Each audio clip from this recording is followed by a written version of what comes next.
주셔서 주를 향한 노래가 꺼지지 않으니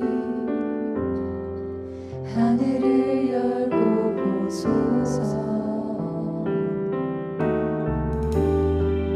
이곳에 임재하소서. 주님을 기다립니다. 기도의 향기가 하늘에 닿으니 주여 임재하여 주소서. 이곳에 오셔서 이곳에 앉으소서.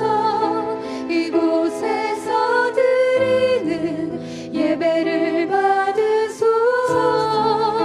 주님의 이름이 주님의 이름만이 오직 주의 이름만 이곳에 있습니다.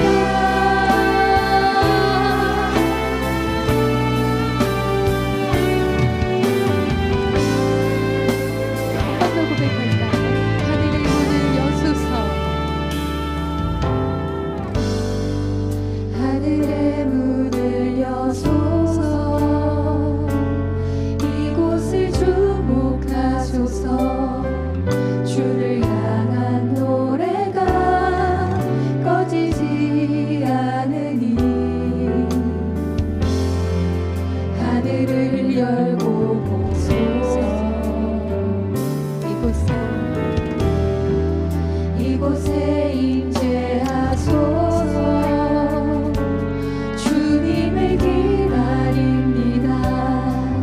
기도의 향기가 하늘에 닿으니 주여 임재하여 주소서. 이곳에 오셔서 이곳에 앉으소서. 이곳에서 드리는 예배를 받으소서. 주님의 이름이 주님의 이름만이 오직 주의 이름만 이곳에 오셔서 이곳에 오셔서 이곳에 앉으소서. 이곳에서 드리는 예배를 받으소서.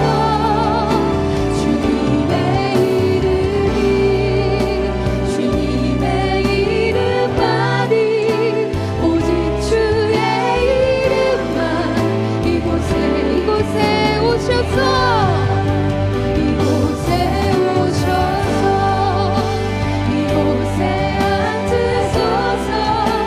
이곳에서 드리는 예배를 받으소서.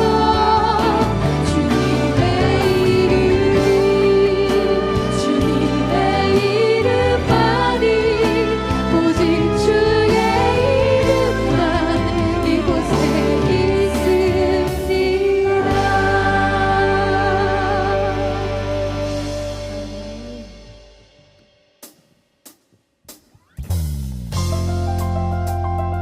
우리 함께 하시는 주님을 바라보면서 박수하면서 찬양하실까요? 내가 매일 기쁘게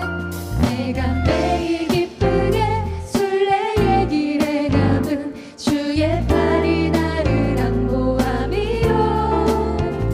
내가 주의 큰 복을 받는 참된 비결은 주의 영이 우리 한번 고백할까요? 내가 매일 기쁘게 순례의 길에 가면 주의 팔이 나를 안보함이요.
우리 다 같이 자리에서 일어나셔서 영광송으로 우리 주님을 찬양하겠습니다.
두렵지 않네.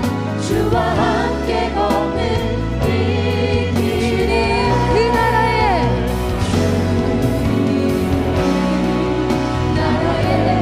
이를 때까지 순례의 걸음 멈추지 않으며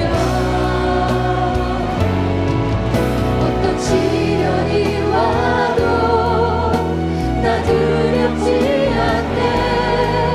주와 함께 걷는 이 길에. 복의 근원이신 하나님 아버지, 우리의 삶 가운데 은혜와 복을 허락하여 주시고 오늘 이 자리에 하나님의 이름만 높여드리기 위해 모이게 하시니 감사합니다. 하지만 지난 한 주간의 우리의 삶을 돌아보면 여전히 죄 가운데 넘겨지고 쓰러지고 별반 다를 것 없는 우리의 모습으로 하나님께 나왔습니다. 반복되는 죄지음과 회개로 인하여 때로는 우리의 신앙이 정말 괜찮은지 의구심이 들기도 합니다. 하지만 주님, 우리가 애통하는 마음으로 회개할 때 용서하여 주시고 새로운 소망을 주시는 하나님을 바라봅니다. 우리의 모든 허물을 용서하여 주시고 주님 주시는 기쁨을 누리는 성도들 되게 하여 주시옵소서. 대한민국을 사랑하시는 하나님 아버지, 새롭게 출범한 정부를 위하여 기도합니다. 하나님의 살아계심을 깨닫는 대통령과 참모들이 되게 하여 주시고 사람을 세울 때도 이해관계와 사리사욕을 위해 세우지 않게 하시며 오직 국민을 위해, 나라를 위해 참된 리더들이 세워질 수 있도록 도와주시옵소서. 우리 그리스도인들은 세워진 지도자를 위해 기도하게 하셔서 이 나라가 다시 회복의 길로 나아갈 수 있도록 주님 도와주시옵소서. 온 세상이 계속되는 경제적인 어려움 가운데 깊은 어둠의 터널을 지나가고 있습니다. 주님께서 우리를 불쌍히 여겨주시사 하루하루 버틸 힘조차 없는 이들을 불쌍히 여겨주시고 속히 살 길을 열어주셔서 은혜의 빛을 만날 수 있도록 도와주시옵소서. 오늘도 병상에 누워 예배 자리를 지키고 있는 믿음의 선배들과 우리 교우들이 있습니다. 단 한 번이라도 다시 주님의 전에 나와 찬양하며 기도하고 싶은 마음으로 가득 차 있는 그들을 위로하여 주시고 이곳에 내려주시는 동일한 은혜를 허락하여 주시옵소서. 각종 전쟁과 자연재해로 신음하는 이들을 기억하시고 회복의 은혜를 더하여 주시옵소서. 혼탁한 시대에 하나님께서 우리 연동교회를 사용하여 주시고 세상 가운데 소망의 빛을 증거하게 하여 주시옵소서. 특별히 안식월 가운데 있는 위 목사님 은혜 가운데 지켜주시고 형통한 만남 허락하여 주시며 걷는 걸음걸음마다 생명을 살리는 은혜가 있게 하여 주시옵소서. 주님, 오늘 이곳에 우리가 하나님께 올려드리는 귀한 예물 또한 있습니다. 이 예물 주님 기쁘게 받아주셔서 물질보다 더 귀한 믿음의 고백을 주님 받아주시고 드린 물질보다 더 크신 은혜를 우리 가운데 채워 주시옵소서. 오늘 하나님께 영광 돌리기를 원하는 우리 개일 찬양대의 찬양을 기쁘게 받아주시고 그 찬양의 고백이 모든 성도들의 고백이 될 수 있도록 인도하여 주시옵소서. 이 모든 말씀 우리 구주 예수 그리스도의 이름으로 기도하오며 이제는 사도신경으로 우리의 신앙을 함께 고백합니다. 나는 전능하신 아버지 하나님 천지의 창조주를 믿습니다. 유일하신 아들 우리 주 예수 그리스도를 믿습니다. 그는 성령으로 잉태되어 동정녀 마리아에게서 나시고 본디오 빌라도에게 고난을 받아 십자가에 달겨 죽으시고 장사된 지 사흘 만에 죽은 자 가운데서 다시 살아나셨으며 하늘에 오르시어 전능하신 아버지 하나님 우편에 앉아 계시다가 거기로부터 살아있는 자와 죽은 자를 심판하러 오십니다. 나는 성령을 믿으며 거룩한 공교회와 성도의 교제와 죄를 용서받는 것과 몸의 부활과 영생을 믿습니다. 아멘.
YD 뉴스 2025년 6월 8일 연동교회 소식입니다. 오늘은 성령 강림 주일이며 1, 2, 3부 예배 시 계대훈 목사께서 설교하십니다. 오늘 오후 예배는 실천신대 노영상 총장을 강사로 모시고 환경선교 기념 예배로 드립니다. 다음 주일 1, 2, 3부 예배 시 이성희 원로 목사께서 설교하십니다. 국내 선교부 다문화 선교팀 주관으로 제1회 다문화의 날 행사가 열립니다. 오늘 2부, 3부 예배 후 교회 마당에서 진행하며 자세한 내용은 주보를 참고해 주시기 바랍니다. 실버 아카데미에서는 종로구 치매안심센터와 함께 치매 예방 교육 특강을 실시합니다. 이번 주 수요일 오전 10시 베들레헴 예배실에서 모입니다. 청소년 주일학교 소식입니다. 유년부에서는 오늘 교회 근교에서 조깅하며 쓰레기를 줍는 플로깅 행사를 합니다. 문의는 최경희 부장께 해주시기 바랍니다. 청소년 주일학교 교사들을 대상으로 세미나가 열립니다. 주제는 건강한 교사, 건강한 교회 만들기, 기독교 가치관을 통한 성교육이며 이번 주 토요일 오전 10시 베들레헴 예배실에서 모입니다. 문의는 정호연 교감에게 해주시기 바랍니다. 삼남선교회 수련회가 리빌딩이라는 주제로 이번 주 금요일과 토요일 양일간 가평 수련원에서 진행됩니다. 문의는 유기정 회장에게 해주시기 바랍니다. 사회봉사부에서는 6월 15일 주일, 22일 주일 2주간에 걸쳐 사랑의 쌀 나누기 행사를 진행합니다. 어려운 이웃에게 따뜻한 사랑을 전달할 수 있도록 많은 기도와 참여를 부탁드립니다. 자세한 내용은 주보 10쪽을 참고해 주시기 바랍니다. 모세오경의 땅을 찾아서라는 주제로 이집트 요르단으로 성지순례를 갑니다. 기간은 11월 3일부터 15일까지 12박 13일 일정이며 성지순례 설명회가 6월 22일 주일 3부 예배 후 베들레헴 예배실에서 있습니다. 신청 및 문의는 연동신협으로 해주시기 바랍니다. 자녀 결혼식을 마치고 감사하여 김학수 이 안수집사, 신입분 집사 가정에서 오늘 점심을 전 교인에게 대접합니다.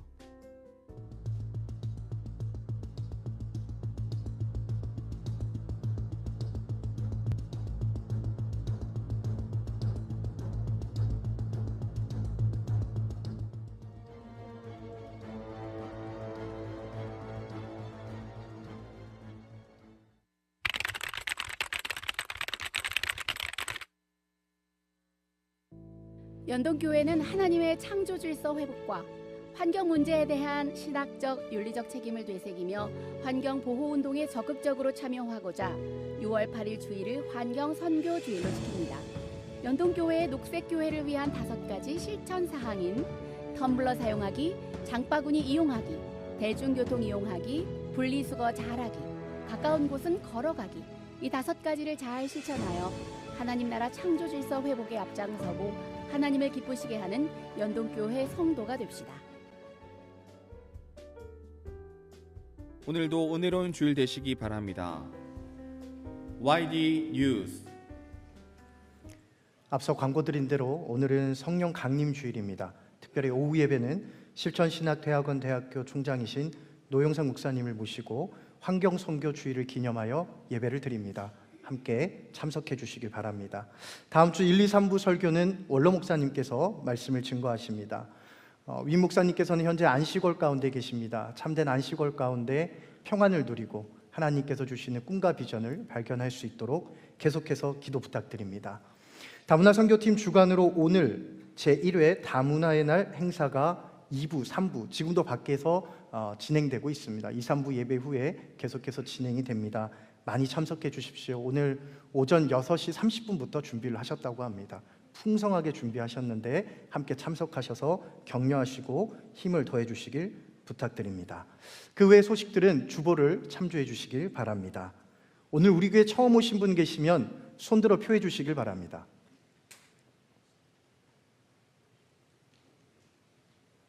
예, 우리 저기 가운데 계신데요. 잠깐 일어나시면 우리 박수로 환영하도록 하겠습니다. 감사합니다. 새 가족의 안내를 받으시기 바랍니다. 우리 앞뒤 좌우에 계신 분들과 이렇게 인사하겠습니다. 은혜로운 시간 되시기 바랍니다. 은혜로운 시간 되시길 바랍니다.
오늘 하나님께서 우리에게 허락하신 말씀은 신약성경 사도행전 2장 1절로 4절의 말씀입니다.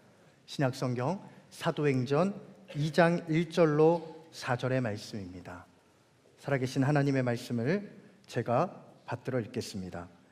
오순절 날이 이미 이름에 그들이 다 같이 한 곳에 모였더니 호련히 하늘로부터 급하고 강한 바람 같은 소리가 있어 그들이 앉은 온 집에 가득하며 마치 불의 혀처럼 갈라지는 것들이 그들에게 보여 각 사람 위에 하나씩씩 임하여 있더니 그들이 다 성령의 충만함을 받고 성령이 말하게 하심을 따라 다른 언어들로 말하기를 시작하니라.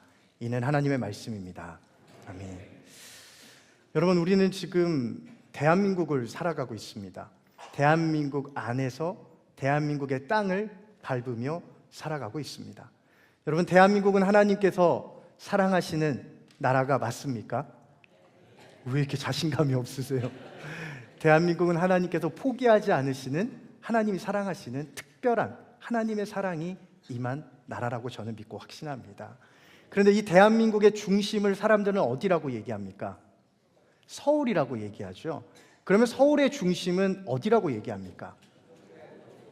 연동교회가 지금 나오면 안 됩니다. 조금만 기다려 주십시오. 네, 조금은 너무 급하신데 조금만 기다려요. 서울의 중심은 종로입니다. 종로는 종로 1가부터 종로 10가까지 있습니다. 종로 1가에서 10가 중에 가운데가 어디죠? 종로 5가. 그리고 이제 나올 차례입니다.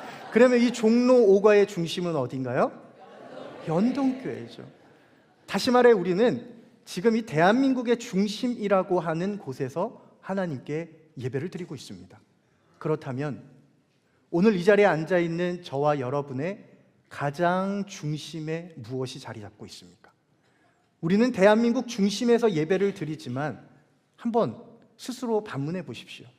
지금 내 마음의 중심에는 무엇이 있는가? 지금 내 마음 중심에는 어떤 생각들이 있고 내 마음 중심에는 무엇이 있는가? 한번 생각해 봤으면 좋겠습니다. 저는 이 시간 저와 여러분에게 도전하며 간절히 소망합니다. 하나님께서 이 시간만큼이라도 우리 마음 가운데 성령으로 충만하게 하여 주셔서 다른 생각들이 아니라 오직 하나님께만 집중하고 하나님 중심으로 이 시간을 보낼 수 있는 저와 여러분이 될 수 있기를 주님의 이름으로 축복합니다. 오늘 우리에게 주신 말씀 신약성경 사도행전 2장 1절로 4절의 말씀을 중심으로 오직 성령의 충만함을 받으라 라는 제목으로 주신 은혜의 말씀을 함께 나누겠습니다. 우리가 일상에서 사용하는 수많은 단어들과 표현들이 있습니다. 그런데 그거 아십니까? 우리가 사용하기는 하는데 이 뜻이 무엇인지 모르고 사용하는 경우가 종종 있습니다. 특별히 그 중에서도 오늘은 불어, 프랑스어에 대해서 같이 좀 알아보겠습니다. 여러분 프랑스어 좀 하시나요? 예, 저도 모릅니다. 그런데 여러분들이 아마 들으시면 일상 가운데 내가 쓰던 언어들이 불어였구나 라는 것을 알 수 있을 것입니다. 먼저 우리가 빵을 사러 빵집을 가죠. 벌써 보여주시면 안 되는데 너무 빨리 보시. 네, 빵집을 가는데 빵집 이름이 여러 가지가 있습니다. 근데 그 중에 하나가 초록색 간판에 뚜레쥬르가 있습니다. 이 뚜레쥬르의 뜻은 매일매일이라는 뜻을 갖고 있답니다. 그러니까 빵 사러 뚜레쥬르 가자라는 거는 빵 사러 매일매일 가자라는 뜻을 가지고 있죠. 또 하나는 제가 굉장히 좋아하는 초코 과자가 있습니다. 그 초코 과자의 이름은 몽쉘 통통입니다. 물론 발음은 좀 다르지만 몽쉘 통통은 나의 사랑하는 아저씨라는 뜻을 가지고 있습니다. 모르셨죠? 저거 먹으면 나의 사랑하는 아저씨는 아니고 그냥 아저씨가 되어갑니다. 신체 변화가 일어나는 것을 보게 되죠. 또 하나 있습니다. 또 하나는 우리에게 친근한 볼펜 브랜드죠. 바로 모나미입니다. 모나미는 나의 친구, 내 친구라고 하는 뜻을 가지고 있습니다. 그리고 이곳에 계신 분들 중에 차량을 그랜저를 소유하신 분이 계실 겁니다. 그랜저는 영어가 아니고 불어입니다. 웅장하다, 위대하다 그런 뜻을 가지고 있다고 합니다. 사용하기는 하는데 그 뜻이 무엇인지 잘 모르고 사용하는 경우가 종종 있죠. 우리의 신앙도 마찬가지입니다. 우리의 신앙에서도 늘 쓰고 사용하는 단어이지만 실제로는 이 단어가 무슨 뜻을 가지고 있는지 모르는 경우가 또는 혼동하는 경우가 굉장히 많이 있습니다. 그 중에 하나가 바로 성령이라고 하는 단어입니다. 성령. 여러분, 성령은 어떤 분이십니까? 누군가가 여러분에게 성령이 뭐야? 라고 물어보시면 알기는 아는데 명확하게 설명하기가 참 어렵습니다. 성령께서 어떤 분이신 것도 알고 내가 어떤 일을 그분이 하시는지를 알기는 아는데 도대체 그분을 어떻게 내가 설명해야 될까? 또는 혼동해서 사용하는 경우들이 굉장히 많이 있습니다. 그래서 우리는 약간 성령을, 삼위일체 하나님 가운데 성령님을 조금 가볍게 생각하거나 홀대하는 경우가 있습니다. 제가 설교를 준비하면서 서칭을 한번 해봤습니다. 그 서칭을 하는 가운데 기가 막힌 현수막 하나를 발견했습니다. 그것은 바로 요 가까운 동대문 지역에 있는 교회입니다. 실명을 거론하진 않지만 동대문에 있는 교회 중에 이런 문구가 있었습니다. 봄, 신상, 성령, 축복성회. 봄, 신상, 성령, 축복성회. 동대문이다 보니까 의류업을 하시는 분들이 많지 않습니까? 그러면 봄에 신상품이 나오잖아요. 그러면 그 신상품이 잘 팔릴 수 있도록 성령께서 도와달라고 성령 축복성회를 연달하는 겁니다. 여러분, 성령이 그런 분이십니까? 성령님은 물론 우리의 모든 것을 다 도와주실 수 있는 분이십니다. 그런데 내가 해달라는 것을 성령이 내 입맛에 맞게 도와주시는 분은 아니라는 거죠. 그래서 집회 가서 보면요, 뭐라고 얘기합니까? 성령 받으라라고 얘기를 하죠. 우리 중에 하나님 받아라, 예수님 받아라라고 하는 사람이 있습니까? 던지면 받고 물을 뿌리면 마치 맞는 것처럼 성령에 대해서 너무 쉽게 생각할 때가 있다는 거죠. 성령은 그러면 어떤 분입니까? 성경에 보면 성령은 하나님의 영이다라고 기록하고 있습니다. 구약 성경에 보면 구약 성경은 특별히 하나님의 영, 성령을 여호와의 영이라고도 말합니다. 이 여호와의 영은 다양한 모습으로 나타나는데 구약 성경 가운데 이사야 42장 1절로 4절의 말씀에 보면 그 성령에 대해서 굉장히 잘 설명합니다. 그 성령이 어떤 일을 하시는지 말씀하고 있는데 노란색 글씨를 보면 반복되는 표현이 정의라고 하는 표현입니다. 성령님은 세상을 정의롭게 하시고 공의롭게 이끌어 가시는 분, 그분이 바로 성령이다라고 말씀합니다. 이뿐만 아닙니다. 고린도후서 3장 17절 말씀에 보면 이렇게 기록됩니다. 같이 한번 읽어보겠습니다. 주의 영이시니 주의 영이 계신 곳에는 자유가 있느니라. 성령이 계신 곳에는 자유함이 있다라는 거예요. 모든 죄로부터 자유함을 얻게 되고요, 모든 구속과 결박된 것과 묶인 것과 갇힌 것들에게 자유가 선포되는 은혜와 역사가 있는데 그것이 성령을 통해서 이루어진다는 겁니다. 이것은 우리 예수님께서도 누가복음 4장에서 말씀하셨습니다. 포로된 자들에게 자유를 주시겠다, 그리고 눌린 자들에게 자유롭게 함을 주겠다라고 말씀하셨습니다. 그렇죠. 성령을 보니 성령을 통해서 자유함을 얻게 된다. 이야, 놀라우신 분이군요 라는 생각을 할 수 있습니다. 뿐만 아닙니다. 구약 성경에 기록된 요엘 2장 28절로 29절 말씀에 보면 하나님께서 하나님의 때가 되면 하나님의 영을 모든 사람들에게 부어주실 것이라고 합니다. 그 부어주실 때가 되면 남녀노소 빈부귀천을 막론하고 모두가 다 하나님의 영광을 보며 하나님께서 주신 꿈과 비전을 말할 것이다 라고 말씀합니다. 무엇을 뜻합니까? 성령님이 임하시고 성령님이 함께 하실 때에 모든 계층의 갈등, 모든 세대의 갈등을 뛰어넘어 하나 되게 하시는 은혜가 있게 할 것이다 라고 말씀하는 겁니다. 정리하면 하나님의 영 성령은 개인에게만 역사하시는 분이 아니라는 겁니다. 모든 피조물들을 변화시키시고 타락한 이 세상을 하나님이 꿈꾸셨던 선한 길로 이끌어 가시는 능력을 가지신 분, 그분이 바로 성령님이시요, 세상 가운데 하나님의 뜻을 이루어 가시도록 우리를 도우시고 함께 하시는 분, 그분이 바로 성령님이다라고 성경은 기록하고 있습니다. 그럼 제가 여러분들에게 질문 드리고 싶습니다. 여러분들은 그 성령을 받으셨습니까? 이쪽만 대답하시는 것 같은데요. 여러분, 성령 받으셨습니까? 왜 자신감이 없을까요? 이유는 간단합니다. 우리는 성령을 받았다라고 얘기를 하면 무언가 특별한 은사가 있어야 한다라고 생각하기 때문에 그렇습니다. 성령을 받았다면 방언도 해야 되고, 성령을 받았다면 신유의 은사도 있어야 되고, 성령을 받았다면 환상을 보는 아주 특별한 하나님 주신 은사가 있어야만 성령을 받았다라고 생각하기 때문에 우리는 누군가가 당신은 성령 받았습니까? 라고 얘기할 때 주춤할 수밖에 없다라는 거죠. 그러나 성경은 그렇게 말하지 않습니다. 고린도전서 12장 3절 말씀에 보면 이렇게 말씀합니다. 함께 읽어보겠습니다. 그러므로 내가 너희에게 알거니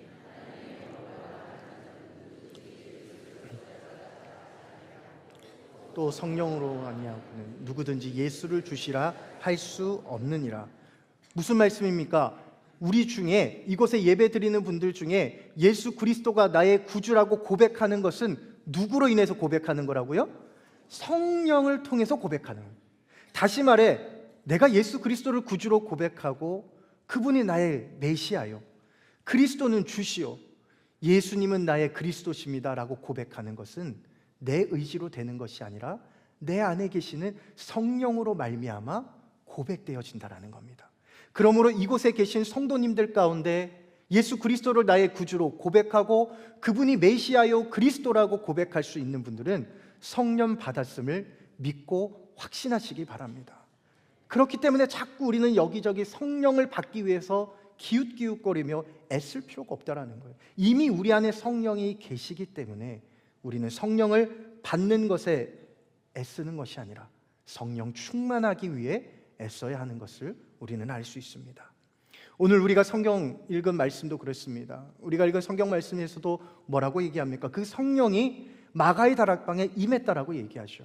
그런데 그 마가의 다락방에 임할 때는 언제다라고 했습니까? 1절 말씀해 보니 오순절 날이 이미 이름에 라고 말씀합니다. 오순절 날이 이미 이름에.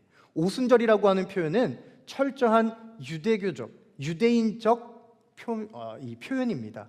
유대인의 3대 절기 중에 하나이죠. 이 오순절은 무엇입니까?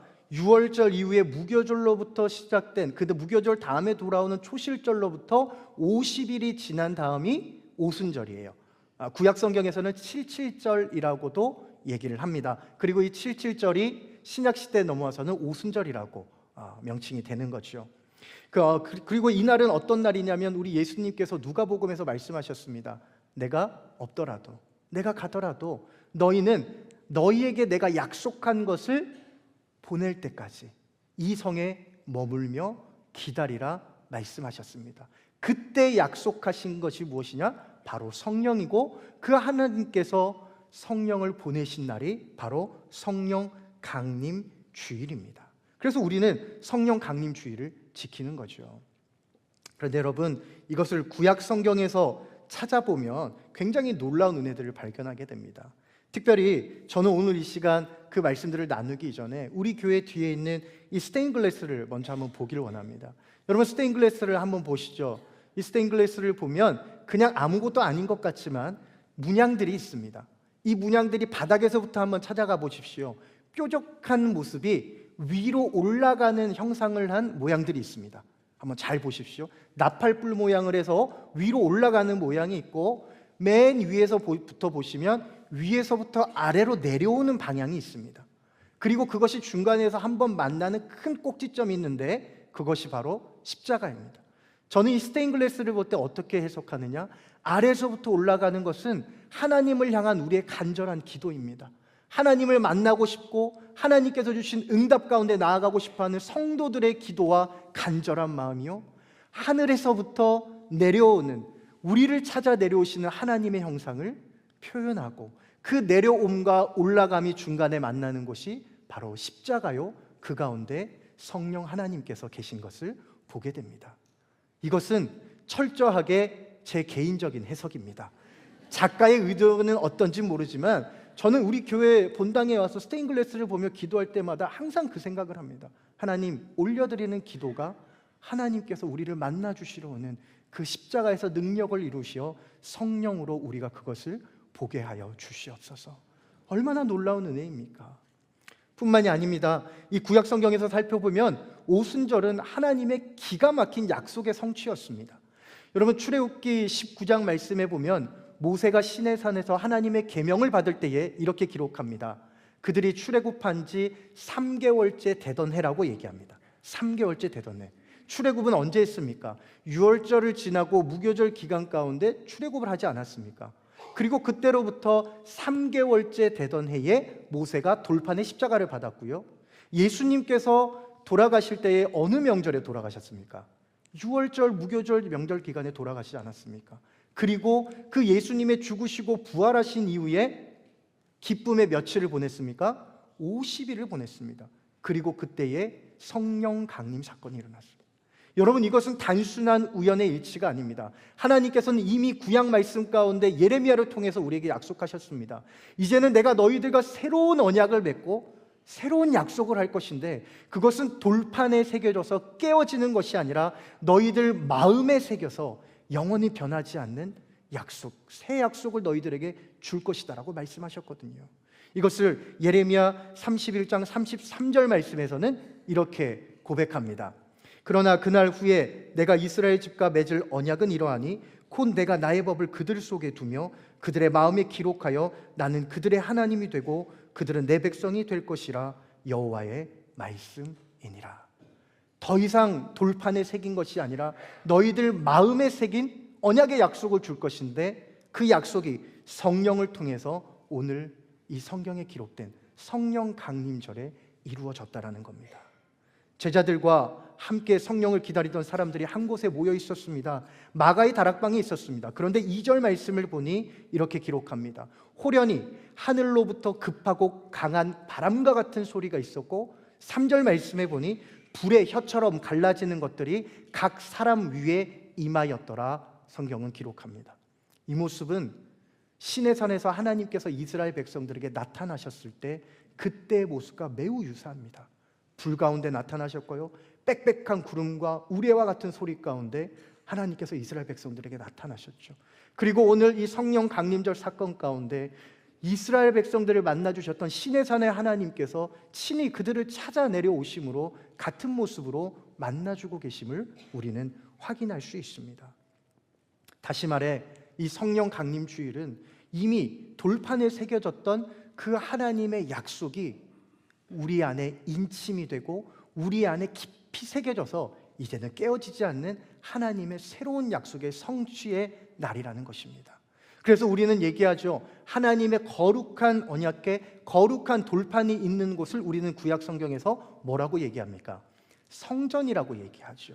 그러면 하나님의 언약이 우리 가슴에 새겨져 있다면 우리는 하나님의 언약을 품고 살아가는 사람들 아닙니까? 그러면 우리의 몸은 무엇입니까? 거룩한 성전이라는 것이요. 이것을 고린도전서 6장 19절에서는 이렇게 말씀합니다. 너희 몸은 너희가 하나님께로부터 받은 바 너희 가운데 계신 성령의 전인 줄을 알지 못하느냐. 우리의 몸 안에, 우리 마음 가운데 이미 하나님 주신 성령으로 충만해 있기 때문에, 약속이 돼 있기 때문에, 그 약속의 언약이 들어있기 때문에 우리의 몸은 하나님께서 주신 거룩한 성전이 될 수밖에 없다라는 겁니다. 마가의 다락방에 임했던 그 성령이 오늘 저와 여러분들의 삶에서 얼마나 살아서 움직이고 있습니까? 그 성령이 여전히 여러분들의 삶에서 꿈틀꿈틀거리고 여전히 여러분들의 삶에서 움직이고 계십니까? 한번 잘 생각해 보십시오. 그래서 데살로니가전서 말씀은 우리에게 이렇게 말합니다. 너희가 성령을 소멸하지 말라. 성령을 소멸하지 말라. 성령을 소멸하지 말라는 건 무슨 말입니까? 없어지는 게 아닙니다.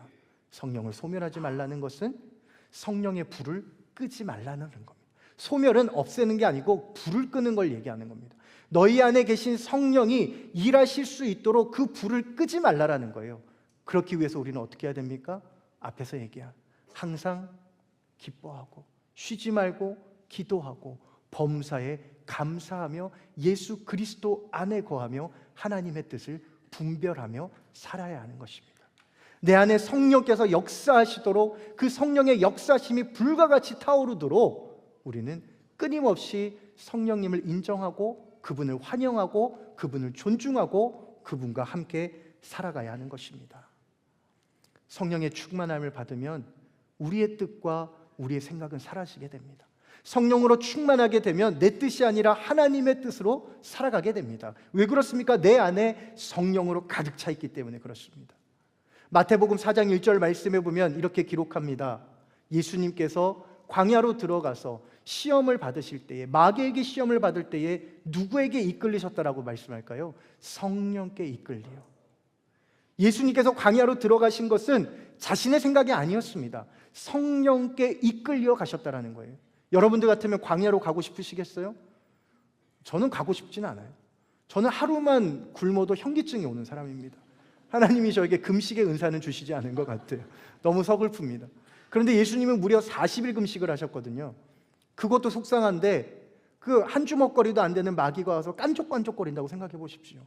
얼마나 자존심도 상하고 한 번에 그냥 싹 쓸어버릴 수도 있는데 예수님은 3번씩이나 그 길을 함께 걸어갔습니다. 왜 그렇습니까? 자신의 생각이 아니었거든요.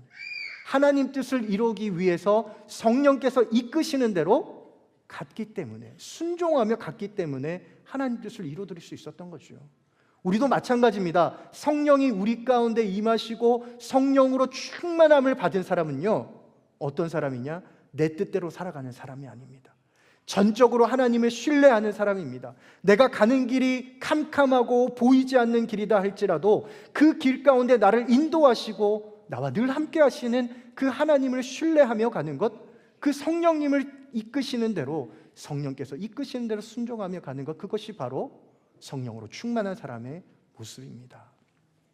한 초보 비행사가 첫 단독 비행을 올라갔습니다. 얼마나 떨렸겠습니까? 그런데 그 떨리는 가운데 갑자기 기상 악화로 인해서 돌발 상황을 마주하게 됩니다. 그 돌발 상황은 뭐냐?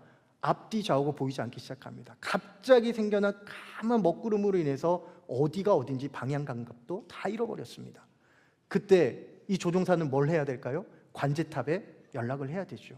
관제탑에 연락을 합니다. 급하게 얘기합니다. 여기는 호텔 리마 찰리 1, 2, 3. 내가 방향을 잃었다. 어디로 가야 될지 모르겠다. 나를 좀 도와달라 라고 얘기합니다. 그때 관제사가 연결이 돼서 대답합니다. 지금부터 제 말 잘 들으십시오. 당신은 그 어떤 것도 보려고도 하지 마십시오. 당신은 그 어떤 것도 만지려고도 하지 마십시오. 어떤 것도 해결하려고 하지도 마십시오. 제가 시키는 대로만 하십시오. 그래야 살 수 있습니다. 이 비행사에게 갈등이 생겼습니다. 아니, 내가 가고자 하는 방향과 다르면 어떡하지? 앞뒤가 보이지 않는데, 좌우도 보이지 않는데, 계기판도 고장나고 이거 어떻게 해야 되지? 이 사람 말을 들으면 내가 할 수 있을까? 어떻게 해야 되나 고민합니다. 그러던 찰나에 결정하죠. 그래, 믿고 가자. 그리고 이 관제사의 말에 100% 순종하고 100% 따라가서 결과는 어떻게 됐을까요? 활주로에 안전하게 착륙했습니다. 성령으로 충만하여 성령에 순종하며 성령의 이끌리심을 받아 살아가는 게 바로 이런 것입니다.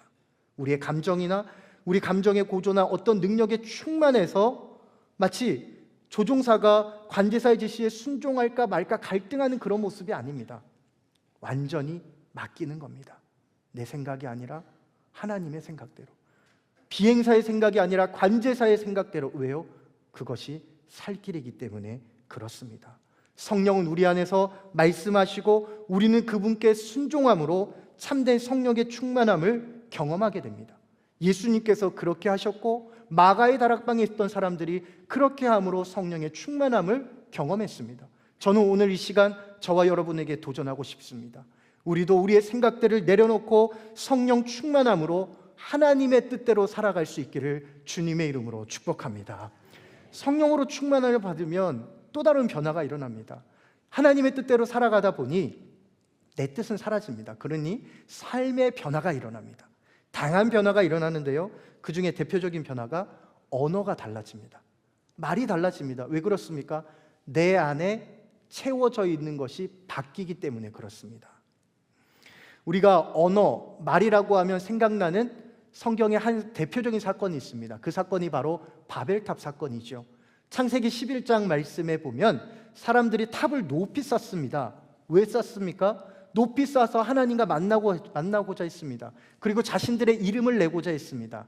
그리고 땅에서 흩어짐을 면하고자 바벨탑을 쌓기 시작했습니다.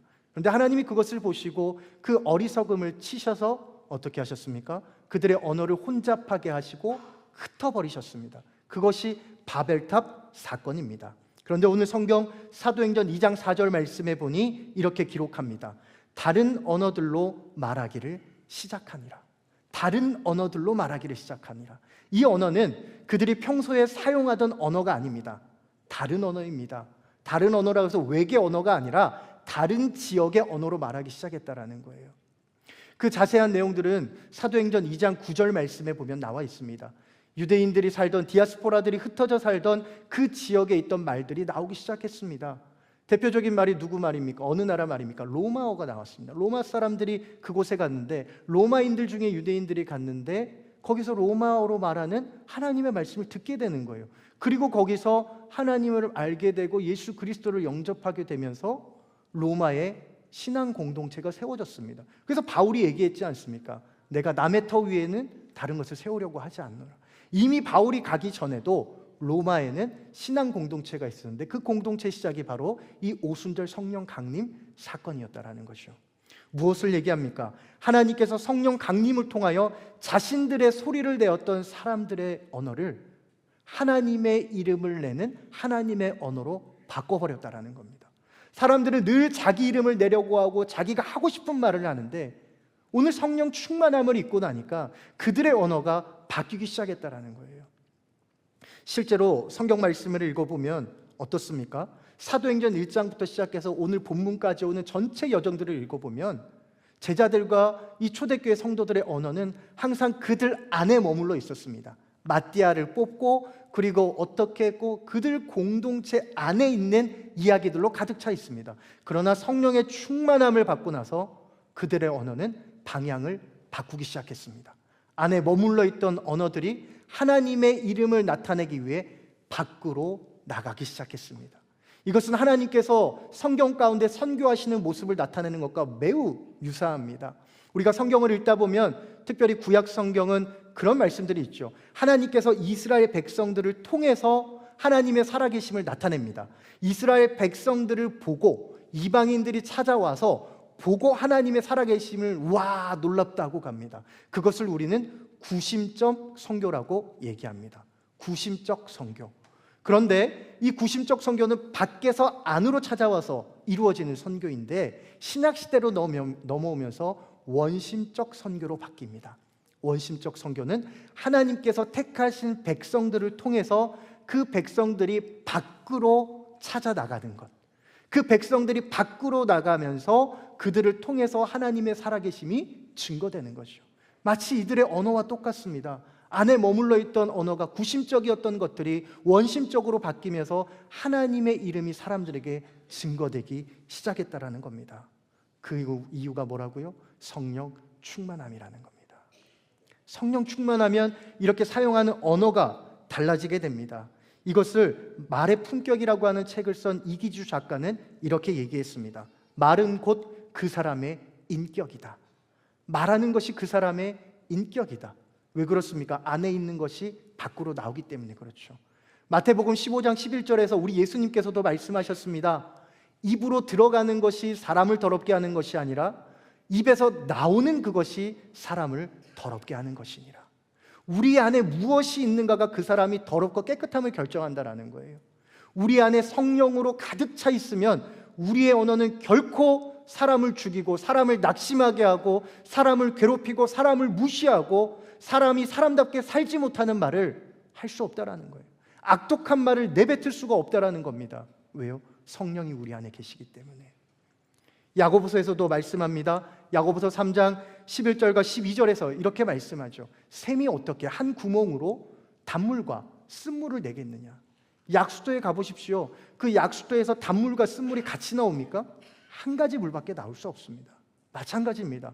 하나님의 영으로 가득 차 있는 우리의 몸은 하나인데 이 한 몸에서 어떻게 악한 것과 선한 것이 같이 나올 수 있겠냐라는 것이죠. 성령으로 충만한 사람은 항상 하나님의 영으로 가득하기에 하나님의 마음을 닮은 언어, 사람을 살리고 사람을 위로하고 사람을 세워주는 언어를 사용할 수밖에 없다라는 겁니다. 저는 이 시간 저와 여러분에게 도전하고 싶습니다. 성령 충만함을 받으십시오. 성령 충만함으로 여러분들의 언어가 바뀔 수 있기를 간절히 바랍니다. 우리의 언어를 통하여 사람을 살리십시오. 우리의 말을 통하여 사람을 위로하시고 사람을 세워주십시오. 그 성령 충만함으로 하나님의 나라가 우리 가운데 임하게 될 줄로 믿습니다. 이제 말씀을 정리하겠습니다. 시내산에서 돌판해 주셨던 하나님의 언약이 이제 성령 강림을 통하여 우리에게, 우리 안에 충만하여 영원히 깨지지 않는 언약으로 이곳에 남아 있습니다. 그리고 그 언약을 갖고 살아가는 우리는 하나님의 거룩한 성전이 되었습니다. 이제 성령으로 충만하여 더 이상 우리가 세상의 근심과 걱정에 휘말리지 아니하고 나의 탐욕과 정욕에 휘둘리지 아니하고 오직 성령이 이끄시는 대로 성령의 충만함을 얻어 하나님을 기쁘시게 하는 복된 삶을 살아가는 저와 여러분이 될 수 있기를 주님의 이름으로 축복합니다. 오늘 이 시간 특별 찬양으로 하나님께 영광 돌리며 나가기 원합니다. 우리 이정희 집사님, 송영 권사님께서 주는 나의 목자라는 찬양으로 하나님을 찬양하실 때 오늘 주신 말씀을 잘 기억하시고 기도하는 마음으로 함께 찬양 가운데 나아가기 원합니다.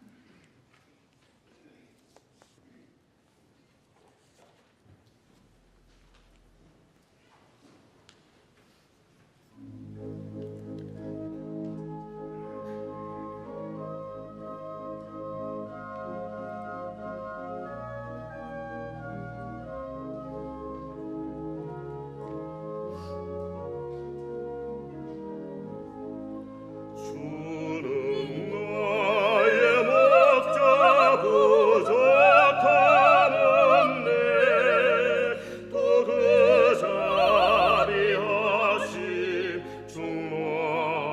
충만하도다 그 푸른 풀밭으로 나를 인도하시고 잔잔한 물가로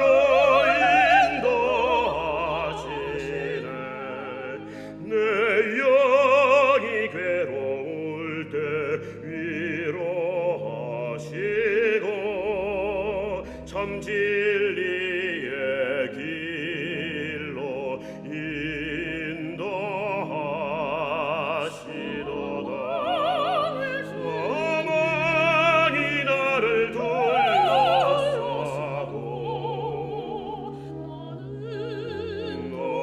두려울 것 전혀 없으리로다 두려울 것 전혀 없네 주는 나의 목자 부족함 없네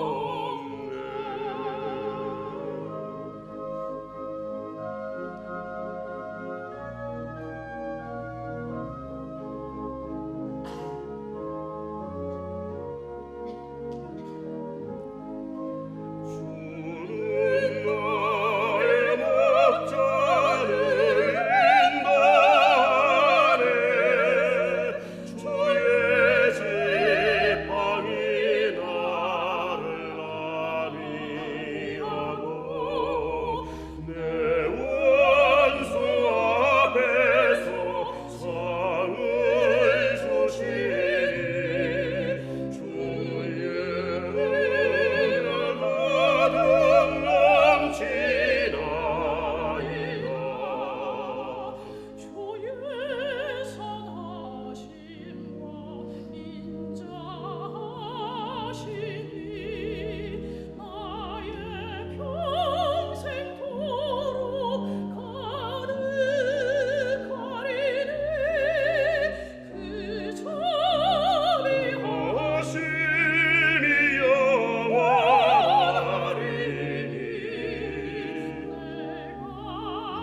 주의 집에 영원히 거리내가 주의 전에 영원토록 하리라 주는 나의 목자 부족함 없네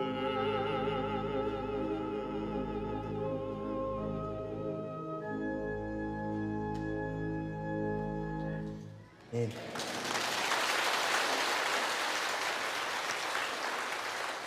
함께 기도하겠습니다. 하나님 아버지, 초대교회에 임하셨던 성령의 역사가 오늘 우리에게도 살아 역사하셔서 하나님께 예배드리는 모든 성도들 가운데 충만하게 하여 주시옵소서.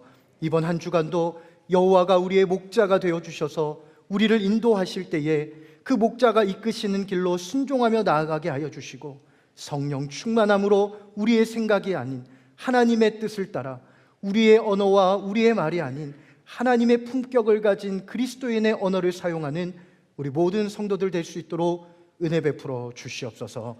예수님의 이름으로 간절히 기도하오며, 지금은 우리를 위하여 물과 피를 다 쏟아주신 우리 구주 예수 그리스도의 은혜와 매일매일 넘어지고 실수해도 항상 기다려주시는 하나님의 다함이 없으신 사랑하심과 마가의 다락방에 임하신 성령의 충만하심과 감화 감동 교통하심이 오직 성령의 충만함으로 변화된 삶을 살기로 다짐하는 모든 성도들 머리머리 위에, 이들의 가정과 삶의 현장 가운데 하나님께서 사랑하시는 대한민국과 각 도처에 흩어져 있는 연동의 디아스포라들 위해 이제로부터 영원토록 함께 하시기를 간절히 축원하옵나이다. 아멘.